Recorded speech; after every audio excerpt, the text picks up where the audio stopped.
안녕하세요, 제임스입니다. 영어책 읽기를 하다 보면 정말 가장 중요한 걸 우리가 빠뜨리기도 합니다. 그럼 우리가 모든 공부를 하거나 운동을 하거나 삶에 필요한 것들을 하다 보면 가장 중요한 거를 잘 모르고 가거나 또는 깜빡하고 지나가는 경우가 많죠. 그러면 영어책 읽기에 있어서도 가장 중요한 것 중에 하나인 깜빡하고 모르고 지나쳐가는 걸 하나를 이야기를 드리려고 합니다. 그건 뭐냐면요, 바로 낭독 유창성입니다. 영어 원서 읽기를 할 때 우리가 반드시 길러야 될 게 바로 낭독 유창성이에요. 처음에 이 낭독 유창성이란 말, 그러니까 유창성, 낭독이라는 게 영어책 읽기에서는 약간 조금 한 10년 전만 해도 생소한 거였죠. 다독을 해야 된다, 많이 읽어야 된다, 듣고 따라 읽기를 해야 된다 등등 따라 읽기를 해야 된다 라는 거는 익히 알고 있었습니다. 하지만 낭독을 스스로 본인의 능력으로 할 수 있어야 된다는 것도 가장 중요한 점입니다. 그게 뭐냐면요, 우리가 한번 생각을 해볼까요? 어렸을 때 반에서 국어 시간에 국어책을 읽을 때 한 줄 또는 한 문단씩 번호별로 날짜 순으로 또는 좌석 순으로 해서 돌아가면서 읽기를 해보신 적이 있으시죠? 돌아가면서 읽기를 할 때 좀 잘 못 읽는 아이들이 있었어요.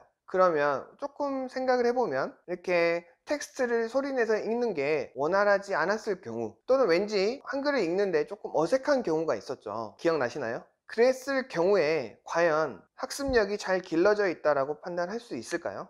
네, 그렇게 힘들겠죠. 그래서 텍스트를 나의 온전한 목소리로, 그리고 정확한 발음과 인토네이션, 그 다음에 문장의 강세를 살려서 읽을 수 있는 능력을 길러야 된다고 하는 겁니다. 우리가 영어책 읽기를 할 때 따라 읽기를 하는 이유가 바로 이겁니다. 따라 읽기를 해서 발음을 좋아지게 하는 것보다 가장 중요한 거는 그 원어민들이 들려주는 오디오 소리를 자세히 듣다 보면 문장의 강세가 존재하게 돼요. 그러면 그 문장의 강세를 따라 하게 되면 우리가 바로 낭독 유창성을 기르는 기초가 시작이 되는 거고요. 그 문장 안에서도 우리가 강조해서 읽어야 될 게 있고, 또 그냥 지나쳐서 묵음처럼 또는 연음에 묻혀가지고 잘 소리가 안 나는 경우도 있습니다. 그런 것처럼 우리가 문장에서도 중요한 내용이 있고 조금 덜 중요한 내용도 있고, 그 다음에 전체의 맥락에서 이해할 수 있는 부분도 있기 때문에 낭독 유창성을 기름으로써 이런 텍스트의 복잡한 구조와 그다음에 어떻게 보면 문법적 구조까지도 낭독으로서 해결할 수 있는 실마리가 제공이 됩니다. 그러니까 영어책 읽기를 할 때 정말 장점이 많이 있죠. 잠재적 어휘를 늘릴 수 있다. 그리고 잠재적 어휘가 늘어나서 내가 그 잠재적 어휘를 실생활에 적용했을 경우 그게 내 단어로 될 가능성이 높고, 굳이 한글로 바꾸지 않아도 영어적으로 충분한 이해를 가지고 있다. 두 번째, 굳이 문법 공부를 하지 않았음에도 불구하고 문법을 잘 한다. 이거 뭔가 어색해 라고 해서 찾아낸다. 우리가 또 뭔가 어색해 해서 찾아내는 것도 좀 문제가 있다고 생각하시는 분도 계시죠? 문제가 있을 수 있어요. 중학교 같은 경우는 솔직히 영어를 잘하는지 보려고 내는 평가가 아니지 않나요? 물론 영어를 어느 정도 해야지, 영어를 잘하면 잘할수록 리딩 레벨이 높을수록 영어 100점을 맞을 수 있는 가능성이 높아지지만 꼭 그 영어를 잘하는 거에 따른 평가는 아니잖아요.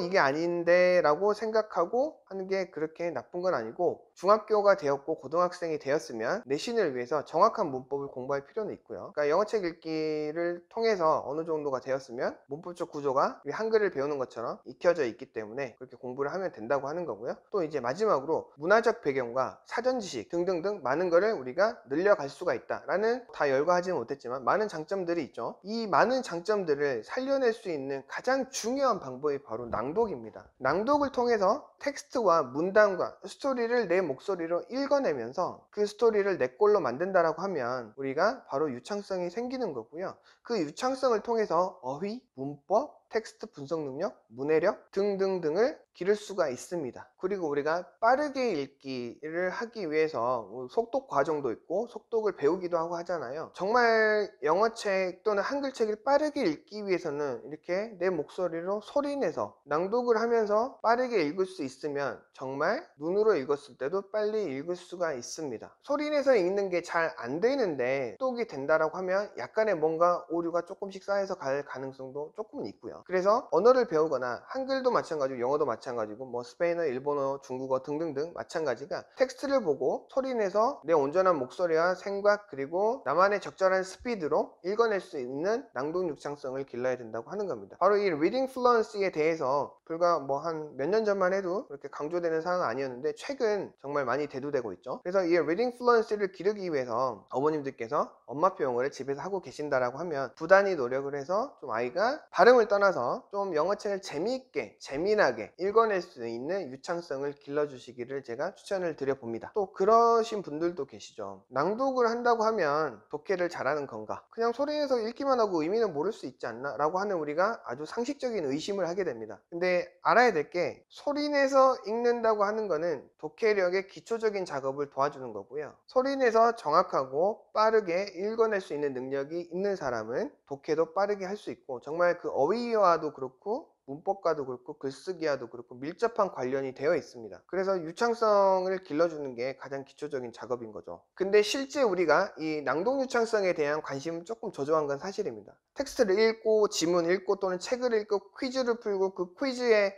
몇 문제 중에 몇 문제를 맞췄는지 몇 퍼센트가 됐는지 이런 게 중요한 거잖아요. 그것보다 더 중요한 게 유창성이라고 하는 거죠. 이런 경우도 있어요. 일정 레벨이 되었을 때 더 이상 레벨업이 되지 않는 경우, 그래도 50% 이상의 이유는 낭독 유창성의 결여가 반드시 있습니다. 일정 레벨이 되었는데 더 이상의 레벨업이 되지 않고 책이 도무지 이해가 되지 않고 하는 경우가 있을 거예요. 그럴 때 한번 낭독을 시켜보는 거죠. 근데 낭독이 원활하지 않았을 경우에는 이게 이해가 잘 안 되는 겁니다. 우리가 태어났을 때부터 대화와 맥락과 소리를 통해서 이해하는 부분이 커요. 그렇기 때문에 우리가 소리를 내서 뭔가를 말을 하고 텍스트를 읽어낸다고 하는 거는 내 머릿속에서도 그 소리가 내 머릿속에 한번 입력이 되고 머릿속에서 순환이 되면서 비슷한 단어들과 뭉치면서 그게 맥락적 이해가 되는 겁니다. 뭔가 애우려고 할 때, 암기를 하려고 할 때 소리내서 애운다고 하면 훨씬 더 빠르게 애울 수 있어요. 그러니까 실제 우리 중학생들도 뭐 문법에서 좀 전에 중간고사가 다 끝났는데 우리 애들 좀 이번에도 잘해서 너무 고마운데, 이번에도 우리 아이들이 암기해야 될 문법 사항 같은 게 있었습니다. 그런 문법 같은 경우도 눈으로 보고 눈으로 애우게 하지는 않아요. 저 같은 경우는 어떻게 하냐면 아이들 거 정리를 하고, 또는 제가 이제 만들어 놓은 그 암기 문법이 있어요.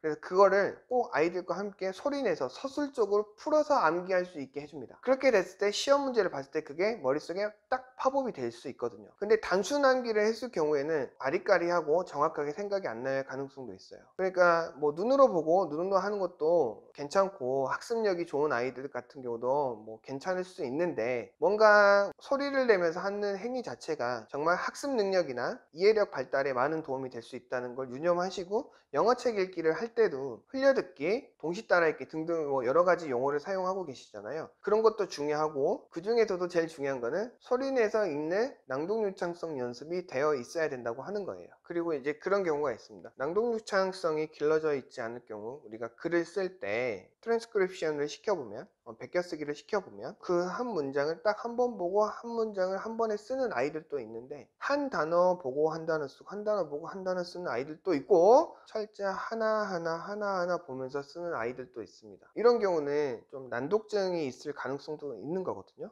근데 중요한 게, 낭독 유창성이 길러져 있고 문장의 강세를 아는 아이들은 베껴쓰기를 할 때도 한 글자 또는 한 단어를 보고 쓰는 게 아니라 문장 단위로 그거를 읽고 쓸 수가 있습니다. 그러면 한 번에 5단어를 보고 쓸 수 있는 아이와 한 단어를 보고 한 단어만 쓸 수 있는 아이의 학습력과 이해력의 차이는 당연히 많이 나겠죠. 그러면 이렇게 한 번에 많은 단어를 보고 베껴쓰기를 할 수 있는 아이들은 어떻게 할 수 있는 거냐면, 소리내서 읽는 연습이 잘 되어 있을 경우 이렇게 더 많은 단어를 한눈에 많이 담을 수 있는 가능성이 높아집니다. 그렇기 때문에 낭독 유창성을 기르면서 우리 아이들이 꼭 영어책을 읽을 수 있으면 좋을 것 같고요. 그리고 마지막으로 한 가지 좀 드리고 싶은 말씀이, 영어책 읽기를 하거나 따라 읽기를 하거나 또는 대화를 할 때 너무 그 작은 철자 음소 단위의 발음까지 아이들한테 스트레스를 주지 않으면 좋을 것 같아요. 그러니까 낭독 유창성을 기르면서 단어 단위, 단어가 문장의 단위가 되고 문장이 문단이 되고 이런 거잖아요. 이렇게 이런 큰 단위로 아이들이 읽어내는 연습이 되고 유창하게 읽어낼 수 있는 연습이 된다라고 하면, 그 다음에 작은 음절의 발음까지도 아이들이 연습을 할 수 있으면 좋을 것 같고요. 그러니까 처음부터 너무 R이나 L 등등 뭐 P나 F 발음 등등이 조금 잘 안 되는 아이라면 굳이 너무 아이들을 그렇게 힘들게 할 필요 없고, 낭독 유창성이 길러진 다음에 충분히 그것도 수정이 가능하니까 아이들과 영어책 읽기를 할 때, 소리내서 읽기를 할 때, 따라 읽기를 할 때 너무 세세한 것까지 아이들한테 지적이 들어가지 않으면 좋을 것 같아요. 지적이 한 번 한 번 쌓일수록 내 아이의 자신감이 떨어지고요. 내가 뭔가를 하려고 할 때마다 지적을 받은 사항이 있으면 머릿속에서 계속 멈춥니다. 잡습니다. 너 그거 맞아? 다시 한번 한번 확인하고 해. 이런 식으로 잡기 때문에 가다가 멈추고